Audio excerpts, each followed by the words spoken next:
Assalamualaikum dan salam sejahtera. Saya akan membentangkan kajian yang bertajuk Penjimatan Masa dan Tenaga dengan IoT Fish Feeder bagi ternakan ikan sangkar. Terlebih dahulu, saya perkenalkan diri saya.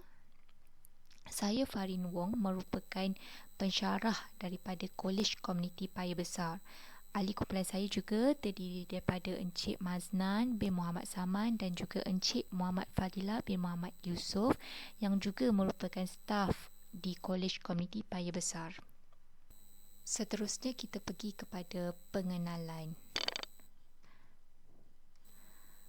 Ternakan ikan sangkar merupakan salah satu daripada kaedah pemeliharaan ikan yang mana kaedah ini banyak dijalankan di kawasan pesisiran pantai dan juga muara sungai yang terlindung. Melalui kaedah ini, benih ikan akan dipelihara sehingga matang di dalam sangkar, iaitu dalam tempoh 6 ke 8 bulan sebelum boleh dipasarkan. Dari aspek penjagaan ikan sangkar pula, antara perkara yang perlu diberi perhatian adalah pengurusan makanan ikan, di mana ikan sangkar perlu diberi makanan dalam bentuk pellet sebanyak 2 ke 3 kali sehari bergantung kepada jumlah dan juga saiz ikan. Dan pemberian makanan juga perlu dibuat secara konsisten mengikut masa dan kekerapan yang ditetapkan bagi memastikan tumbesaran ikan tidak terjejas. Seterusnya pernyataan masalah. Okey, lazimnya pemberian makanan kepada ikan ternakan dilakukan secara manual dan kaedah ini dilihat agak membebankan kerana penternak perlu membawa dan menabur sendiri pellet makanan ikan ke dalam sangkar. Selain itu, bagi penternak yang mempunyai bilangan sangkar yang banyak pula, mereka biasanya perlu mengupah pekerja untuk membantu kerja-kerja pengurusan makanan ikan, dan ini seterusnya akan meningkatkan kos operasi bagi ternakan sangkar. Okey. Selain itu, melalui kaedah pemberian makanan secara konvensional juga, penternak perlu berulang-alik 2 ke 3 kali sehari untuk tujuan pemberian makanan ikan. Ini seterusnya akan menyebabkan berlakunya pembaziran masa.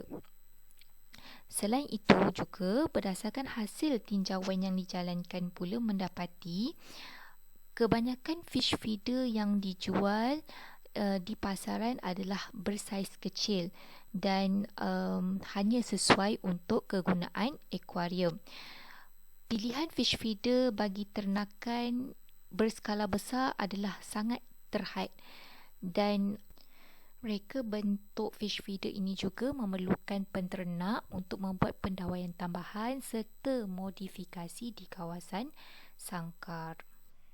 Faktor ini telah menyebabkan penggunaan fish feeder kurang mendapat sambutan di kalangan penternak ikan. Berdasarkan kepada semua permasalahan ini, oleh itu, objektif kajian ini adalah untuk membangunkan sebuah mesin yang berfungsi secara automatik untuk memberi makanan kepada ikan, dan seterusnya melalui penggunaan mesin ini ianya dapat meningkatkan keberkesanan operasi ternakan ikan sangkar dari aspek penjimatan tenaga kerja dan juga masa bagi pengurusan makanan ikan. Seterusnya, metodologi kajian. Secara asasnya, pembangunan IoT Fish Feeder ini adalah bertujuan untuk menggantikan kaedah pemberian makanan secara manual dengan kaedah automatik, dan proses pembangunan IoT Fish Feeder ini dapat dibahagikan kepada 5 fasa. Okey, fasa yang pertama adalah reka bentuk mekanikal, di mana reka bentuk mekanikal ini perlu disesuaikan dengan struktur binaan sangkar supaya proses tebaran makanan dapat dilakukan secara optimum.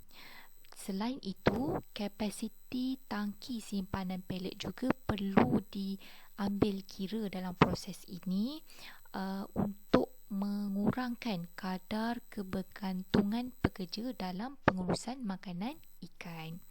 Okey. Untuk fasa yang kedua pula melibatkan reka bentuk dan pemasangan litar bekalan kuasa, yang mana sumber bekalan solar dan juga bateri telah dipilih dalam pembangunan IoT fish feeder bagi memudahkan pengendalian dan pemasangan mesin tanpa perlu melakukan pendawaian tambahan pada sangkar. Okey, fasa yang ketiga pula merupakan fasa reka bentuk dan pemasangan litar kawalan, yang mana pemasa dan motor elektrik telah digunakan untuk menetapkan tempoh putaran kekerapan bagi pemberian makanan ikan. Okey, selain itu food conversion rate ataupun FCR juga telah digunakan untuk menentukan berapa banyak tebaran pelet yang perlu dibuat dalam sehari. Okey, fasa yang keempat pula melibatkan pembangunan perisian. Okey, di mana fasa ini melibatkan proses untuk pembangunan autocara dan reka bentuk antarmuka bagi sistem Internet of Things ataupun IoT. Okey, sistem IoT ini dibangunkan bertujuan untuk membolehkan penternak membuat pemantauan terhadap baki pelet di dalam tangki mesin dari jarak jauh. Okey. Pengesan jenis ultrasonik telah digunakan untuk mengesan baki pelet, dan autocara bagi fungsi pengesan telah dibuat dengan menggunakan perisian Arduino. Dan seterusnya, okey, reka bentuk antarmuka perisian pula telah dibuat menggunakan aplikasi Blink.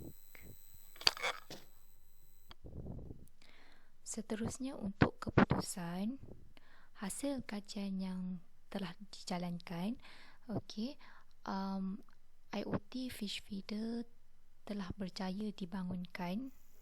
Okey, ini adalah reka bentuk untuk bahagian perkakasan, manakala ini adalah reka bentuk bahagian perisian ataupun antarmuka yang dibangunkan untuk membolehkan penternak memeriksa paras atau baki pelet. Okey, seterusnya hasil analisis yang dijalankan bagi perbandingan masa yang diperlukan untuk pemberian makanan ikan secara konvensional dengan IoT fish feeder, didapati peratusan penjimatan masa dengan menggunakan IoT fish feeder adalah sebanyak 33%. Okey, analisis bagi perbandingan kos upah bagi pemberian makanan ikan pula mendapati kadar penjimatan kos upah melalui penggunaan IoT fish feeder adalah sebanyak 5 kali ganda berbanding dengan penggunaan pemberian makanan ikan secara konvensional. Secara kesimpulannya, okey, hasil kajian ini didapati telah dapat meningkatkan produktiviti dan kecekapan dalam pengurusan industri ternakan ikan negara. Selain itu, kajian ini juga didapati telah dapat mengurangkan tenaga buruh dan penjimatan masa dalam pengurusan makanan ternakan ikan sangkar. Selain itu, kajian ini juga dilihat seiring dengan perkembangan teknologi global. Okey, itu saja. Sekian, terima kasih.